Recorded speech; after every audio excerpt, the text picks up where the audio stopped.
Hello everyone! Today's topic is what is the importance of rest days for muscle growth. You might have heard about this.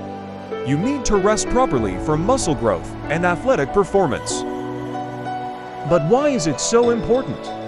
So let's move to rest. There are actually two types of rest. 1. Rest you take between 2 sets. 2.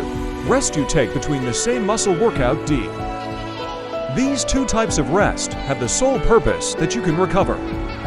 What is recovery? Then here you go. Recovery is when your body removes waste and adds nutrition to improve function and growth. Let's think about it like cooking. You are making some dish. You got all the ingredients, you gather them well in, mix them well, and then you serve it. It will be tasty, right?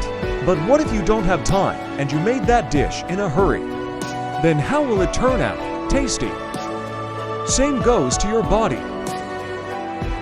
To build the muscles, you need to give time to your body for absorption of nutrients in the body. It takes time to heal, repair, and grow. Now, how much time you should rest?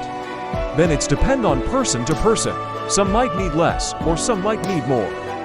For that you need to listen to your body, how much rest it wants. Let me keep it simple.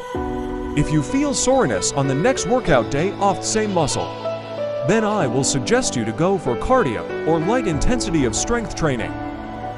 Don't overtrain your muscles.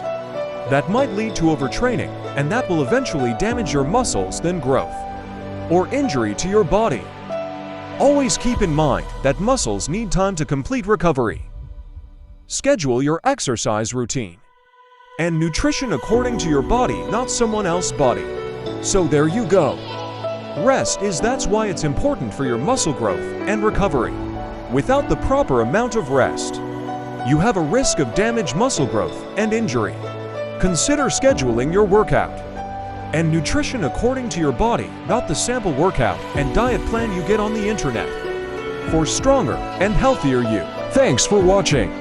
Let me know your view in the comments box. Don't forget to subscribe.